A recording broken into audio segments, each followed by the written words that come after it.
Welcome to our viewers, and thank you for joining us. This is a special edition that we are calling A Conversation with a Youth. And with us this afternoon is Mr. Dingindaba Jonah Wuyoya. I hope I've said that correctly. Almost. Almost. I need to practice more on that one. You will correct me. So your name is? Dingindaba. Ah, okay. So the proper South African way. I need to put my mouth correctly. All right. So apologies for that. Thank you so much for agreeing to this interview. And I am interviewing you particularly because you're a youth in journalism. And I know we give our journalists a lot of bad rap, especially me sometimes. I find lots of jabs and places I can laugh at journalists. But I think you are a bit unique and there's a bit of an excellence to you. And that's why I think I honed in on you. So I would go straight in and ask, why did you choose journalism? If I have to be honest, I think it's more of it choosing me. I think that would be a good way of putting it, because it really was never my dream, or it was never something that I really wanted to do. Even when I got into the media, how I got into it, I really was looking at doing it briefly and then doing something else, or doing it for the rest of my life, but not as something, the main thing I want to do. Even when you trace back to the things that I've enrolled in school before, it has really been different. I've really always loved to be a lawyer. But I think along the way, I realized that my work is pretty impactful. And, as you grow, you establish different things about yourself. And I think that's when you get a better understanding of what your purpose in life is. So I think when it chose me, I've decided to choose it right back. And I'm very passionate about it. I always try to get better at it. I know, I hope we'll have a chance to talk about the standard, which I know that you've talked about on your social media platforms. Have something to say about that. All right, I would let you go. Right, go for it. Well, look, I feel like there's been a lot of things said about journalists in Zambia, some journalists in Zambia, and how they drop the ball sometimes. And previously, I'll be very honest with you, I used to take offense with that. But I think that's because I also, for a long time, been in my own world, like in a cocoon. But getting to see a lot about how things are done, sometimes I'm like, oh, okay, this is why people say what they say. And I guess it can be attributed to a lot of things. One of them is exposure, but also the fact that our industry or our country has been only but growing. And so the more we get exposed, the more we learn that certain things that have been done previously are not supposed to be done or are being done wrongly. And while we might, blame the professionals, I feel like we also need to sort of look at the fact that it's been a learning process. And I've also reached a point where I believe things are getting better. because of the conversations we're having. But also, before you come in again, look, it's human nature that sometimes people keep telling you something that, this is something wrong, but we usually only realize it when we experience it ourselves and we evaluate. Then we're like, oh, okay. It's like a child. They always tell you not to do this when you are young, but you only stop doing it when you experience it yourself. Yeah.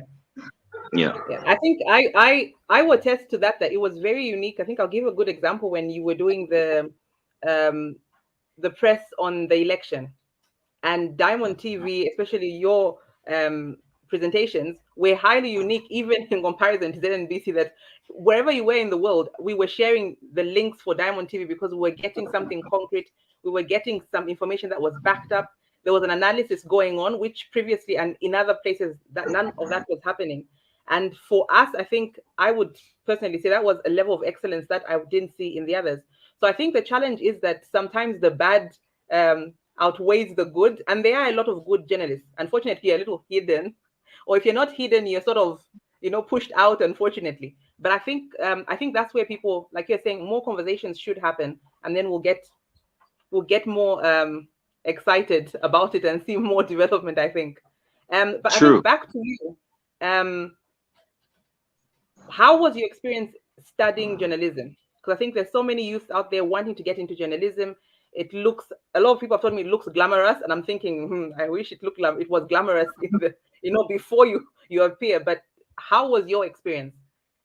It's something I'm still doing, actually. But I don't think it's glamorous. I don't think it's glamorous, at least not from my experience. I don't think.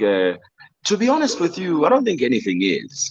Even music itself, we only get to see the best of musicians. We only get to see the best of actors. We only get to see the best of footballers. But it doesn't mean that it's glamorous. It's hectic, especially for this kind of work that really dwells on it's entirely based on other people. You are telling a story for other people. You have to be as accurate as possible. You are playing with the outcome of even a whole country. So what happens in the background of all of this is a lot of reading, a lot of research, a lot of learning new things, which is very difficult. It's a lot of hard work. So it's not glamorous, but I have to admit that it's enjoyable, because one thing I've discovered about people that do this kind of work are people that are passionate about it. So the old saying, when you're doing something you're passionate about, you don't feel that you're working. You just feel like you are being yourself. I think that's what I would describe it as. Glamorous? It's quite hectic. Apologies there. I think I seem to be losing connectivity. Hello, you can get me now? I can. Yeah, I can get you now. Yeah, I can get you now. All right. Sorry about that. Yeah. Well, I was saying, I don't know if you can hear me now. Yes, I can get you. Yeah, I was saying the glamour part of it, I think, is really just you enjoying what you're doing. But at the end of the day, it's really just like any other job. I have argued that it's a lot more difficult because you have to generate ideas. I think, one of the most difficult things in life is coming up with ideas. Yes, ideas, And I always give the example that, that's why in organizations, in companies around the world, the thinkers are paid more than those that do. There's always this argument about thinkers and doers. People would rather be doers, but a thinker, it's way harder. That's why even people that are in the larger positions in organizations, you find the CEOs, the managers, the directors get more money than the rest of us that are working, because it's harder for them to think. Because they're just coming to tell you what to do. They say, oh, you go and do this, you go and do this. And they would have had to think. So that's why I feel like this kind of work is where you have to generate an idea every day. That's that's hard, because that's all you think about, Yeah. No, I totally get you. So I would be asking equally, who are your role models? Or who are the people that you look up to in this industry? I think over the years, the list has been growing. To be honest, the list has been growing. Some of the people I'll tell you are people, my peers. I like how they do things, but from back then, it's ironic that we're having this conversation now because back then I was such a huge follower of two people, Robert Marawa of South Africa and Komla Duma of Ghana. One of them died, unfortunately. Robert Marawa is still around, and unfortunately, also he's not like active on TV. But I am a huge fan of how he does his thing. But like I said, the list has been growing over the years. I have to say, I have come to appreciate how, for example, our chief visionary officer here at Diamond TV, Costa Mwansa, works. I'm a huge fan of one of my colleagues, Chimweka, and how he does his work. One of our new guys also, I get inspired by some of the things that he does, how creative he thinks, Tapiwa. So I believe the list keeps growing. I learn from different aspects. At least I can pick up a thought or two from different characters. So the inspiration, some of the people that inspire me are not even in the media. It's just people who have a different thought process, and I look at how that can be implemented in my line of work. Okay. Equally, is journalism an easy job to get into? That's another that a lot of young people ask. Can I get into journalism? Is it an easy thing that I can get into, or this? Because obviously it's a bit of a competitive industry, I tend to think, because obviously the spaces are few and the students are many. So is it something that is easy? You know what? I'm going to be very honest with you. Studying it is very easy. I at least I think so, and I hope I'm not offending anyone. But I think studying it is very easy. It's the thing about journalism is it's not something out of the ordinary in the essence of it. It's pretty much our daily lives, right? It's really what you live as a human being. However, what is hard about it is there's I don't remember the person that told me this, but they told me this a long time ago, that anyone can be a journalist. Anyone can be taught to be one, but not everyone can be taught to be a passionate one. And so you can have the information, but how to give the story, how you give the story. It's like soccer. I can play soccer, but I'm not good at it. I can kick a ball, but I'm not as good as people that there's something called talent. It's not a myth, There are just people that are talented, and there are certain things, you will agree with me, Mwelwa, that it's basic knowledge, but you find that somebody different from you who easily pick it up compared to how hard it's going to be for you to comprehend. I was explaining to one of my friends the situation between Russia and Ukraine at the moment, right? And I explained to them in such an easy way, and they were like, okay, how did you understand this? But I'll tell you this, when I was going through the content and trying to understand it, it was also very difficult for me. I really had to dig in there and finally get an understanding. I guess that's what makes the cut with who is going to get in, how you sieve through all of these things and finally be able to tell the story, because that's what it is. You are telling a story. So a lot of people can become, but getting into it is very difficult, because you're right, it's very competitive. It's very competitive to a certain extent, because again, there's a lot of TV stations, there's a lot of radio stations, there's a lot of newspapers. Some of the TV stations, people don't even know them. People don't know that there's over 45. I'm still confused about some stations. Exactly. I was recently to one by, I think, the Long Acres, and I was so confused that even there was one opposite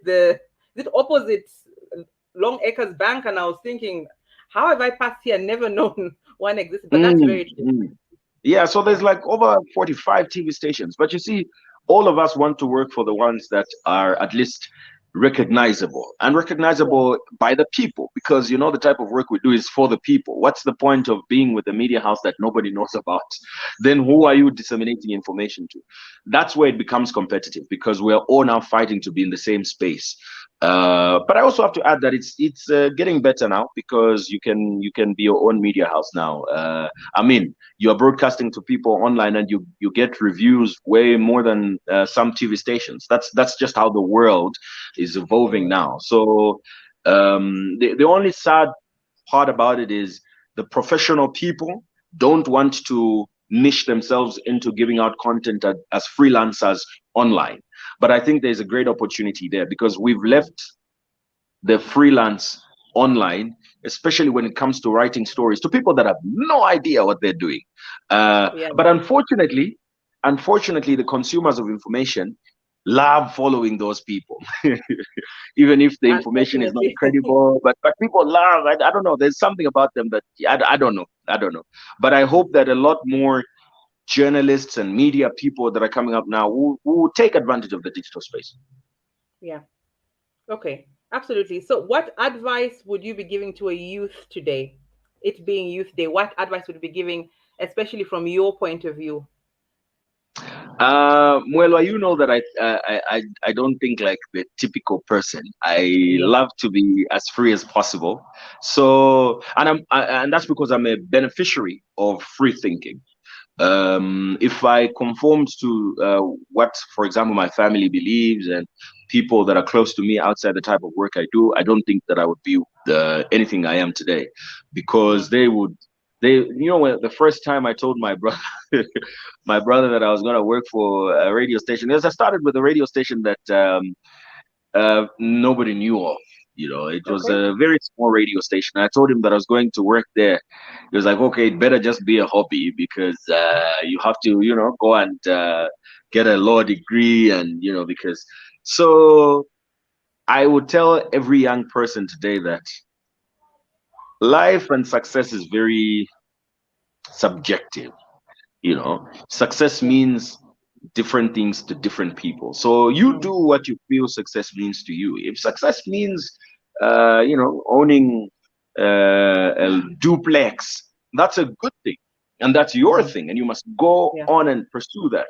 If success means you waking up every day and feeling like you're changing at least one person's life, then that's what God has made you for. That's your purpose. If you feel that your purpose in life is to be a communicator, I say that because that's what I feel I am. I'm going to pursue it, and I find satisfaction in it. When I go home and I lay my head on the bed, I feel like I have lived my day to the fullest. I'll tell you this: I come to work at 9 now, and I leave after 10:30. I don't feel it. I don't feel it. Previously, I used to come even earlier than that. I never used to feel it, but I feel like now I'm getting older, so my body is getting tired faster. So I tend to want to rest a bit more. But I really feel like every day that goes by is a satisfaction. So I feel like young people should do what they love. Parents should stop telling their children not to do music. If that's what they are meant to do, let them do it. Well, not every musician in the world, not every successful musician in the world is known. Today, some of the most successful musicians in the world, artists in the world, are not even known. They are just known. They just did their part. They just did their purpose, completed their purpose. And they are the happiest people. You go to their homes, they're living in just a comfortable home. They're showing you around their house. To me, it doesn't make sense. But they're like, I made this, and they're so happy.